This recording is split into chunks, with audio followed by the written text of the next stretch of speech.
പാഠം 990. വീണ്ടും ഒരു കല്യാണാലോചന.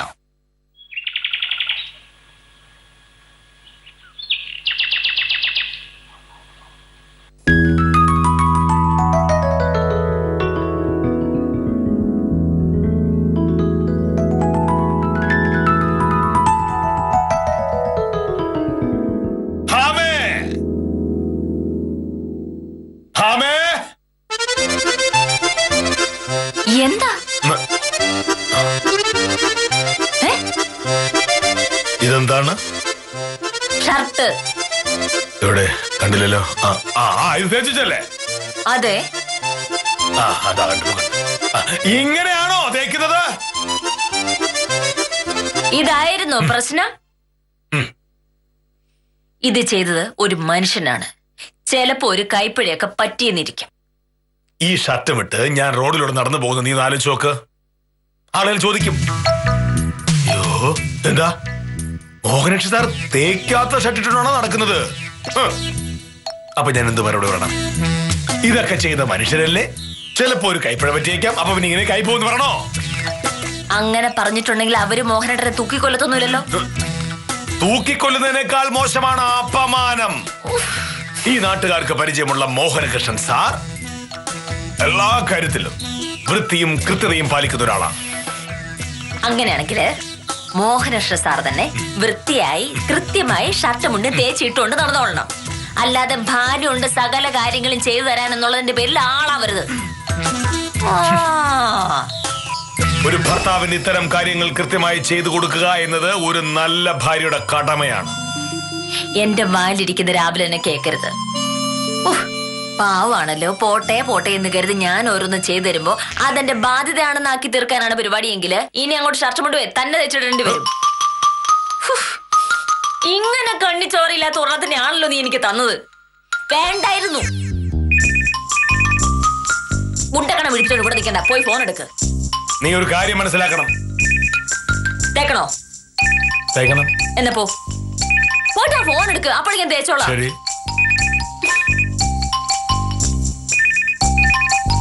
അനങ്കപ്പറ പോണം നോക്കി.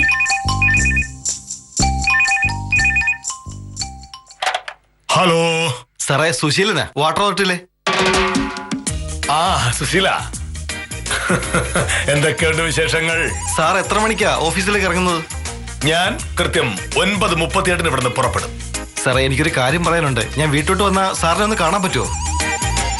ഒരു അത്യാവശ്യ കാര്യമായിരുന്നു. അതിനെന്താ, സുശീല വന്നോളൂ, ഞാൻ ഇവിടെ തന്നെ ഉണ്ടാവും. ഓ, വലിയ ഉപകാരം സാറേ.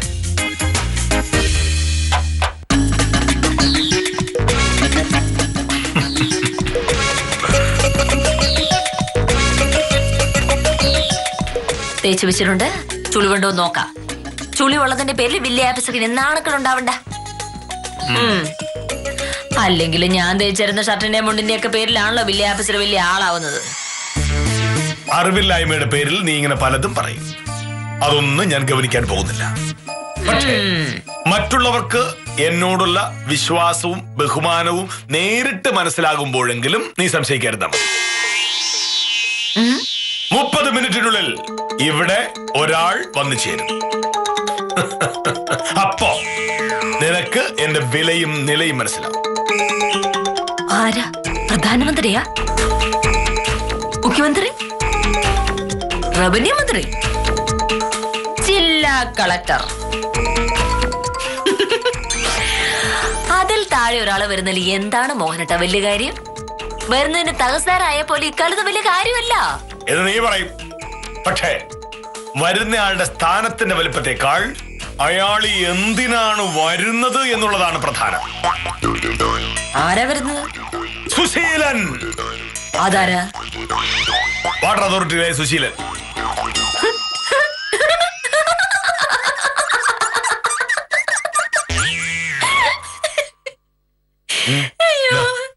ഇതിനാണ് ഇത്ര വലിയ സസ്പെൻസ് ഇട്ടത്?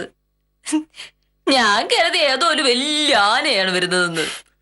സുശീലൻ വരുന്നത് എന്തിനാണ് എന്ന് നിനക്കറിയാമോ? ഇന്നലെ വില്ലേജ് ഓഫീസിൽ വെച്ച് ഒരു വലിയ സംസാരമുണ്ടായി. ഈ ആലോചന ഉറപ്പായിട്ട് നടക്കും പ്രഭേ. ഇത്തവണ പ്രഭയുടെ കല്യാണം കൂടിയിട്ട് തന്നെ കാര്യം. ഓരോ കല്യാണ ആലോചന വരുമ്പോഴും കാഞ്ചന സാർ ഇതൊക്കെ തന്നെയല്ലേ പറയാറുള്ളത്. എന്നിട്ടോ ഓരോ കല്യാണവും നടക്കാതെ പോയത് പ്രഭയുടെ കടമ്പിടുത്തം കാരണമല്ലേ? കല്യാണം കഴിഞ്ഞാലും ഭർത്താവിന്റെ താളത്തിനൊത്ത് തുള്ളാൻ പറ്റില്ല, സ്ത്രീധനമായി ഒരൊറ്റ പൈസ കൊടുക്കില്ല എന്നൊക്കെയല്ലേ പ്രഭയുടെ വാശി. ഇതൊക്കെ സമ്മതിക്കുന്ന ആണുങ്ങൾ എവിടെ ഇരിക്കുന്നു? എന്റെ കാഞ്ചന സാറേ, ഞാനോ എന്റെ അച്ഛനോ ഇത്രയും കാലം അധ്വാനിച്ച് കഷ്ടപ്പെട്ടുണ്ടാക്കിയ കാശ് ചുമ്മാ കൈനീട്ടി വാങ്ങാവുന്ന ഒരു യോഗ്യനും കരുതണ്ട. അവനവന്റെ കാര്യം നോക്കാൻ അറിയാത്തവനെ കെട്ടിയിട്ട് എന്താ കാര്യം കാഞ്ചന സാറേ? പ്രൊഫസർ പറഞ്ഞ പോലെ എളുപ്പമൊന്നും അല്ല കാര്യം. ആണുങ്ങളൊക്കെ വലിയ വിപ്ലവം പറയുമെങ്കിലും കാര്യത്തോട് അടുക്കുമ്പോ കാല് മാറിക്കളെ. പെൺവീട്ടിൽ നിന്ന് കിട്ടുന്ന സ്ത്രീധനം ആരാ വേണ്ടാന്ന് വെക്കുന്നത്? ശിശുപാല,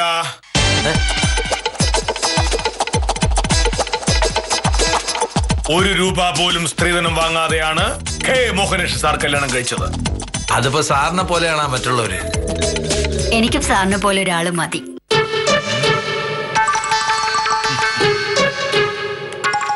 സത്യസന്ധനായിരിക്കണം, നല്ല വിവരം ഉണ്ടാവണം, കള്ളു കുടിക്കാനും പുകവലിക്കാനും പാടില്ല, പിന്നെ നല്ല ജോലിയും വേണം. അയ്യോ, ഇതൊക്കെയുള്ള ആളല്ലേ സുശീലൻ. അതുകൊണ്ടാ ഞാൻ പറഞ്ഞത് ഈ കല്യാണം നടക്കുമെന്ന്. സാറേ, സുശീലിനെ സാറിന് അറിയാലോ, വാട്ടർ അതോറിറ്റിയിലെ ജോലി. ഓ, എനിക്കാളെ മനസ്സിലായി. സുശീലൻ ഒരു മാന്യനാണ്. അത്തരം ഒരാളെ കല്യാണം കഴിക്കുന്നതുകൊണ്ട് ഒരു കുറവും സ്വയം പ്രഭയ്ക്കുണ്ടാകും. അപ്പൊ ഈ കല്യാണം നടക്കുമെന്നുള്ള കാര്യം ഉറപ്പായി.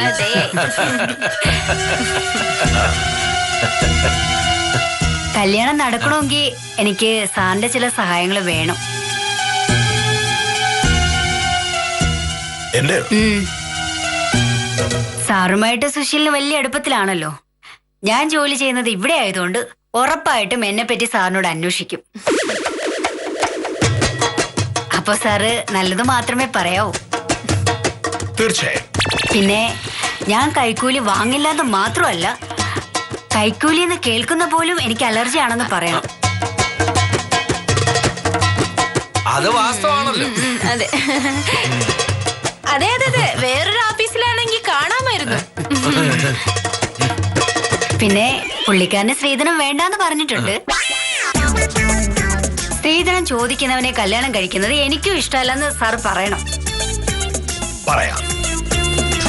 പിന്നെ പിന്നെ പുള്ളിക്കാരൻ ആകെയുള്ളൊരു ദോഷം ഭയങ്കര ക്രിക്കറ്റ് ഭ്രാന്ത. ക്രിക്കറ്റ് കളി എന്ന് കേട്ടാ പിന്നെ ടിവിയുടെ മുന്നിൽ നനങ്ങില്ല. കെട്ടുന്ന പെണ്ണിനും ക്രിക്കറ്റ് കളി അറിയണോന്നുള്ളൊരു വാശി പുള്ളിക്കാരനുണ്ട്. എനിക്കാണെങ്കിൽ അതൊട്ട് അറിയേയില്ല. ചോദിക്കുകയാണെങ്കിൽ എനിക്കും ക്രിക്കറ്റ് കളിയെ പറ്റി അറിയാന്ന് സാറൊന്ന് പറയണം. കള്ളം പറയാനോ? അയ്യോ, പ്രഭയുടെ കല്യാണം നടക്കാനല്ലേ സാറേ? ഇതൊരു നിസ്സാര കള്ളം. അത് പറഞ്ഞ സാറ് പ്രഭയെ സഹായിക്കണം. സുശീല ചോദിച്ചാ പറയാം. മതി, അത് മതി. ശരി. അയ്യോ, അങ്ങ് ക്ഷമിക്കണം.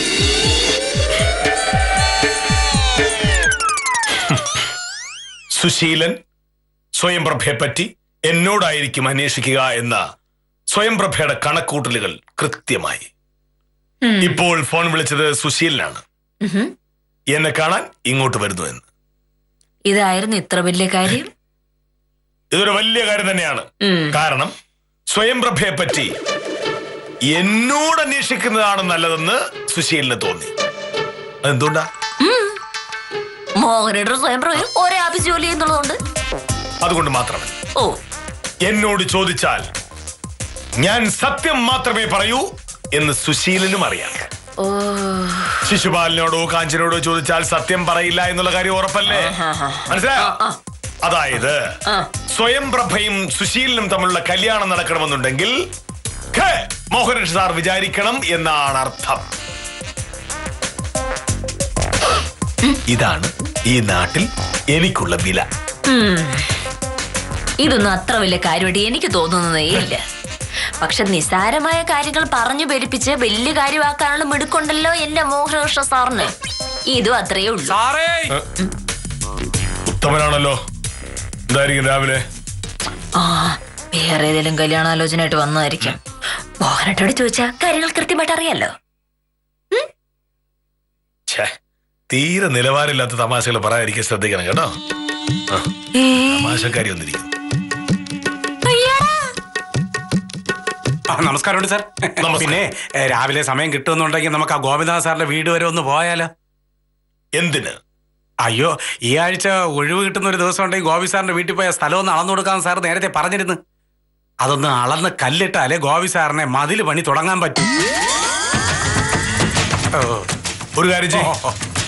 ഇന്ന് വൈകിട്ട് ഓഫീസിൽ ഇറങ്ങിയിട്ട് ഞാൻ അതുവഴി വരാം. രാവിലെ ഈ കാര്യം നടക്കാൻ വലിയ ബുദ്ധിമുട്ടാണ്. പക്ഷേ രാവിലെ ആയിരുന്നെങ്കിൽ ഗോപി സാറിന് സൗകര്യം ആയിരുന്നു. പക്ഷെ എനിക്ക് സൗകര്യമില്ല. നമസ്കാരം. കുറച്ച് കഴിയുമ്പോ എന്നെ കാണാൻ ഒരാൾ വരുന്നു. അയാളെ എനിക്ക് കണ്ട് സംസാരിച്ചേ പറ്റൂ. കാരണം സ്ഥലം അളക്കുന്നതിനേക്കാളൊക്കെ പ്രധാനപ്പെട്ട ഒരു കാര്യമാണ്. വേറൊന്നുമല്ല, ഒരു കല്യാണാലോചനയാ. ആർക്ക്? മോഹനേട്ടന്റെ ആവേശം മകളൊക്കെ കണ്ടിട്ടുണ്ടെങ്കിൽ മോഹനേട്ടൻ വന്ന ആലോചനയാണ് നമുക്ക് തോന്നും. പക്ഷെ ഇതല്ല കേട്ടോ, വില്ലേജ് ഓഫീസിൽ സ്വയം പ്രഭയ്ക്ക് വന്ന ആലോചനയാണ്. റോസാറിനുള്ള ആലോചന ഇവിടെയാ? അതെന്ത് ഇവിടെ എനിക്ക് പിടിയിട്ടില്ല. അതായത് ഉത്തമ, ഒരു മിനിറ്റ് എന്ന് പറഞ്ഞോട്ടെ. മോഹനേട്ടനാണല്ലോ ഈ നാട്ടിലെ വില്ലേജ് ഓഫീസർ. അപ്പോ മോഹനേട്ടൻ ഇവിടുത്തെ രാജാവും ബാക്കിയുള്ള ഇവിടുത്തെ പ്രജകളും. പ്രജകളുടെ കല്യാണക്കാരെ നോക്കേണ്ടത് രാജാവിന്റെ കടമയല്ലേ? അതാണിത്. നിന്നോട് ഇത്തരം കാര്യങ്ങൾ അഭിപ്രായം ചോദിച്ചിട്ടില്ല. ഇനി ഒരു അക്ഷരം ഇവിടെ ഉണ്ടരുത്.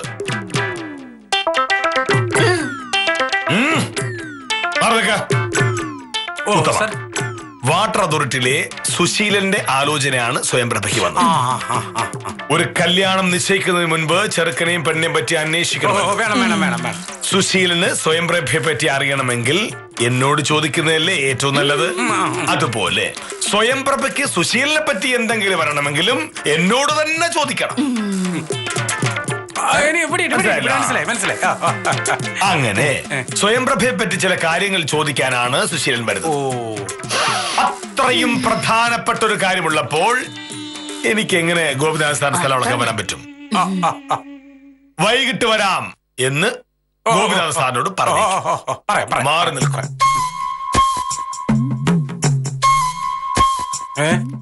ഈ കല്യാണം നടക്കുന്ന ഏതാണ്ടൊക്കെ ഉറപ്പാ. അപ്പൊ സുശീലിനോട് സ്വയംപ്രഭയോടും ആധികാരികമായിട്ട് ഡയലോഗ് അടിച്ചിട്ടുണ്ടെങ്കിൽ വില്ലേജ് ഓഫീസർ വലിയ ആളായി പോലേ. അവരുടെ കല്യാണം നടത്തി കൊടുത്തതേ മോഹനേട്ടനാണെന്ന് ഇനിയുള്ള കാലം മുഴുവൻ പറയുകയും ചെയ്യാം. എങ്ങനെയുണ്ട്? അതാണ്. അപ്പൊ തുമ്പിക്കോ. ശരി ശരി. ഈ കല്യാണം നടന്നു കിട്ടിയിട്ട് വേണം മോഹനേട്ടന് ഒരു മാരേജ് ബ്യൂറോ തുടങ്ങാൻ. അങ്ങനെ സ്വയംപ്രഭ സാറിന്റെ കാര്യത്തിൽ ഒരു തീരുമാനമായി. കഴിഞ്ഞ 4 വർഷമായിട്ട് എന്റെ കല്യാണത്തിന്റെ കാര്യത്തിൽ ഒരു തീരുമാനവും ആയില്ലല്ലോ. യോഗമില്ല.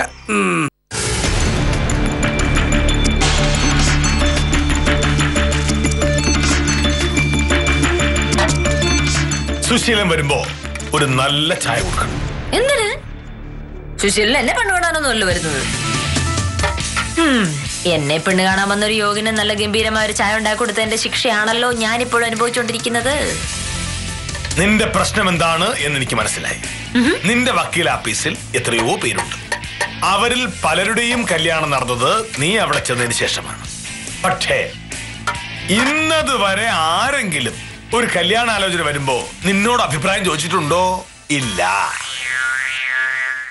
അതെന്തുകൊണ്ടാണ് എന്നാണ് നീ ആദ്യം ശരിക്കും ആലോചിക്കേണ്ടത്. കല്യാണം പോലെ വളരെ ഗൗരവമുള്ള ഒരു കാര്യത്തിൽ നിന്റെ ഒന്നും അഭിപ്രായം ചെയ്തിട്ട് ഒരു കാര്യമില്ലാത്തോണ്ടാണ്.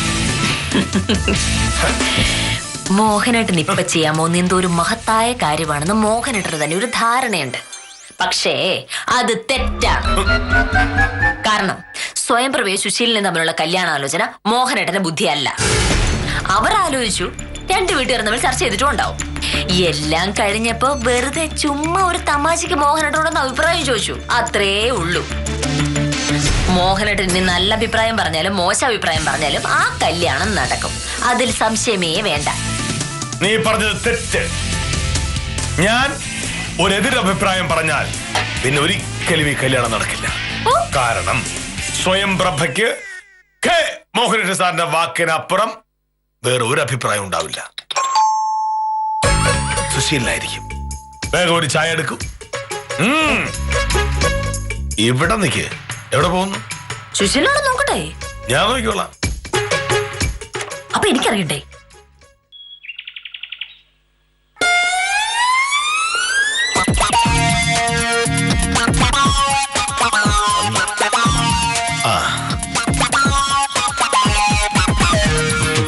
നമസ്കാരം സർ. നമസ്കാരം. സുശീലൻ കൃത്യസമയത്താണല്ലോ വന്നത്. ഇങ്ങനെ കൃത്യനിഷ്ഠ പാലിക്കുന്നവരെ എനിക്ക് വലിയ ബഹുമാനമാണ്. സാറും കൃത്യനിഷ്ഠയിൽ ഒട്ടും മോശമല്ലല്ലോ. അയ്യോ എന്റെ അമ്മോ, മോഹനേട്ടന്റെ കൃത്യനിഷ്ഠയാണല്ലോ കൃത്യനിഷ്ഠ. ഇതുപോലെ വേറൊരാള് ഈ ഭൂമി വേറെ ഉണ്ടാവില്ല. അകത്തേക്ക് ഇരിക്കെ, ഞാനൊരു ചായ എടുക്കാം. നീ ചായ എടുക്ക. അപ്പോഴേക്കും ഞാനും സുശീലനും തമ്മിൽ കുറച്ച് സംസാരിക്കട്ടെ. സാറേ, ഞാൻ വന്നത് ഒരു കല്യാണാലോചനയുടെ കാര്യം പറയാനാ. കല്യാണാലോചനയോ? അതെ, സാറിന്റെ ആഫീസിൽ ജോലി ചെയ്യുന്ന സ്വയംപ്രഭയുടെ ആലോചന എനിക്ക് വന്നു. എനിക്ക് സ്വയംപ്രഭയെ നേരത്തെ പരിചയമുണ്ട്. എങ്കിലും കല്യാണക്കാരുമല്ലേ, അതുകൊണ്ട് ഒന്ന് അന്വേഷിക്കാന്ന് കരുതി. അന്വേഷിക്കാനൊന്നുമില്ല. സ്വയംപ്രഭ നല്ല കുട്ടിയാണ്. നല്ല സ്വഭാവം, മുതിർന്നവരോടുള്ള നല്ല പെരുമാറ്റം, അച്ചടക്കം എല്ലാം ഉണ്ട്.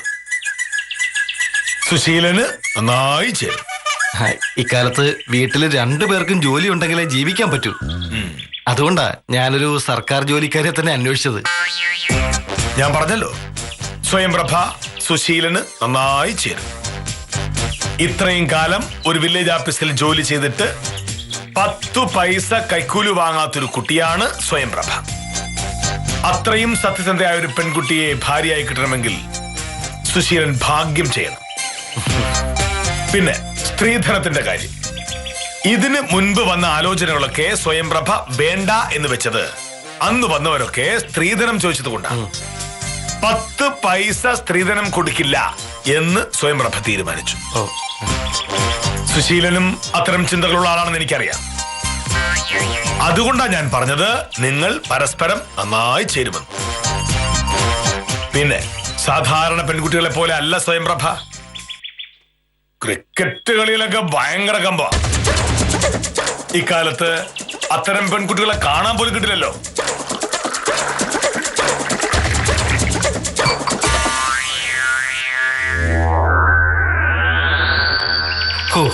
എന്റെ ഈശ്വര, എന്തായാലും ഇവിടെ വന്ന് അന്വേഷിക്കാൻ തോന്നിയത് ഭാഗ്യമായി. ഇല്ലെങ്കിൽ ഞാൻ പെട്ടുപോയേനെ. എനിക്ക് എന്തായാലും ഈ കല്യാണം വേണ്ട. അതെന്താ? സ്ത്രീധനം തരില്ലാത്രേ. പിന്നെ ഞാൻ എന്റെ കുടുംബത്തെ കാശുകൊണ്ട് അവർക്ക് ചെലവിന് കൊടുക്കണം. എന്റെ സാറേ, കുറഞ്ഞ പക്ഷം 10 ലക്ഷം രൂപയെങ്കിലും കിട്ടാതെ ഞാൻ പെണ്ണ് കിട്ടുന്ന പരിപാടിയില്ല. 10 ലക്ഷോ? സാറ് കൈക്കൂലി വാങ്ങില്ല എന്ന് എനിക്കറിയായിരുന്നു. പക്ഷെ സ്വയംപ്രഭ അങ്ങനെയാണെങ്കിൽ എനിക്ക് വേണ്ട. അത്യാവശ്യം കൈക്കൂലി കിട്ടുമല്ലോ എന്ന് കരുതിയാ വില്ലേജ് ഓഫീസിലെ ക്ലർക്കിനെ തന്നെ കെട്ടാമെന്ന് വിചാരിച്ചത്. കൈക്കൂലി വാങ്ങാതെ ഇക്കാലത്ത് എങ്ങനെ ജീവിക്കും സാറേ? പക്ഷേ സുശീല, എനിക്കൊന്നും കേൾക്കണ്ട. ഒന്നും പോരാത്തന്നെ ക്രിക്കറ്റ് ഭ്രാന്തും. എനിക്കാണെങ്കിൽ ക്രിക്കറ്റ് കളി കാണുമ്പോഴേ ഭ്രാന്താ. എന്റെ അമ്മോ, എനിക്ക് വേണ്ടയേ. ഞാൻ വേറെ പെണ്ണിനെ നോക്കിക്കോളാം. സുശീല, അതെ, എന്താ സംഭവിച്ചത്? എനിക്ക് മനസ്സിലായില്ല. കല്യാണം നടത്താൻ നോക്കിട്ട് ഒടുവില്ലാതെ പറഞ്ഞു മുടക്കിയ. ഞാനും ചെയ്തില്ല. ഇനി ഓഫീസിലോട്ട് ചെല്ല്. സ്വയംപ്രഭ അവിടെ ബാക്കി പറഞ്ഞോളൂ. അതാരാ?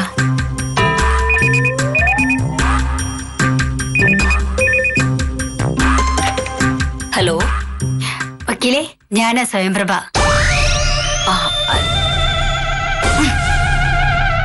സ്വയംപ്രഭയാ? പറയാൻ വിളിക്ക. എന്താ ചെയ്യാ? ഞാൻ ഇവിടെ ഇല്ലെന്ന് പറഞ്ഞാ മതി.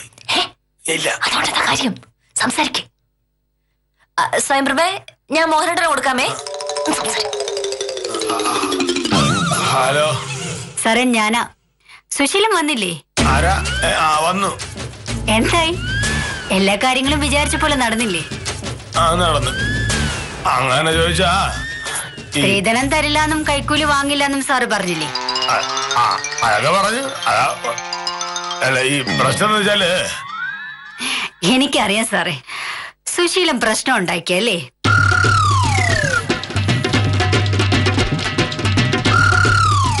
അയാള് ഭയങ്കര കൈക്കൂലിക്കാരനാ സാറേ. ഞാനത് പറഞ്ഞിട്ടും എന്റെ അച്ഛന്റെ തലയിൽ കയറുന്നേ ഇല്ല. അതൊന്നും കുഴപ്പമില്ലാന്ന്. അതുപോലെ സ്ത്രീധനം കൊടുക്കാൻ അച്ഛൻ റെഡിയാ. അത് കിട്ടുമെന്ന് സുശീലനും പ്രതീക്ഷ ഉണ്ടായിരുന്നു. ഇപ്പൊ അത് മാറിയില്ലേ?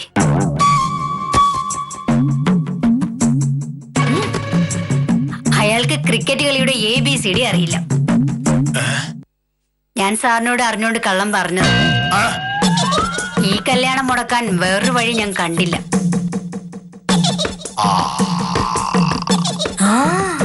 പിന്നെ സാറിനോട് നേരത്തെ സത്യം പറയാത്തതില് സാറിനൊന്നും തോന്നരുത്. ഞാൻ സത്യം പറഞ്ഞ സാർ എന്നോട് നിൽക്കുമെന്നൊരു സംശയം ഉണ്ടായിരുന്നു. എന്തായാലും സാറിനെ രക്ഷിച്ചു. ഇനി സുശീലൻ ഈ വഴി വരുന്ന പ്രശ്നമില്ല. Thank you sir. ശരി. അതെ, എന്താ പ്രശ്നം? എന്താ എന്നെ പറ്റി വിചാരിച്ചത്? ഞാൻ സ്വയംപ്രഭയുടെ കല്യാണം മുടക്കി എന്ന് പറഞ്ഞ് സ്വയംപ്രഭ എന്നെ മൂക്കി വലിച്ചു കയറികളെന്ന ഒരിക്കലുമില്ല. കെ മോഹനകൃഷ്ണൻ സാർ ഒരു കാര്യം ചെയ്താൽ ചെയ്തതാണ്. സ്വയംപ്രഭയ്ക്ക് ഈ കല്യാണത്തിൽ താല്പര്യമില്ലാത്തത് കൊണ്ട് മനഃപൂർവ്വം എന്നോട് ഇങ്ങനെയൊക്കെ പറഞ്ഞാണത്രേ. സുശീൽ എന്നെ ആള് ഭയങ്കര പെശകാണെന്നാണ് സ്വയംപ്രഭ പറയുന്നത്. ഇപ്പൊ മനസ്സിലായോ? മോഹനകൃഷ്ണൻ സാർ ഒന്നും കാണാതെ ഒന്നും ചെയ്യില്ല എന്ന്. ഒരുപാടങ്ങ് ആളാവല്ലേ. ചക്കിയിട്ടു. മോഹനേട്ടന്റെ ഭാഗ്യത്തിന് മൊയില് നേരെ താഴ്വ നിന്നു. അത് മോഹനേട്ടന്റെ മിടുക്കാണെന്ന് പറയരുത്. നല്ല അടിപൊളി ചായ ഞാൻ ഉണ്ടാക്കി വെച്ചേക്കുന്നത്. കുടിച്ചോ. ചെറുതായിട്ടൊന്ന് പേടിച്ചതല്ലേ. അറിഞ്ഞുകൊണ്ട് ആർക്കും ഒരു ഉപദ്രവവും ചെയ്യുന്ന ആളല്ല വില്ലേജ് ഓഫീസർ. അറിയാതൊരബദ്ധം പറ്റിപ്പോയാലോ? ഒരു കല്യാണം മുടക്കൽ എന്ന വൻ അബദ്ധത്തിന് തൊട്ടടുത്തെത്തിയ ശേഷം രക്ഷപ്പെട്ട വില്ലേജ് ഓഫീസർക്ക് ആശംസകൾ നേർന്നുകൊണ്ട് ഇന്നത്തേക്ക് വിടാം. കാര്യം നിസാരം തുടരുന്നു.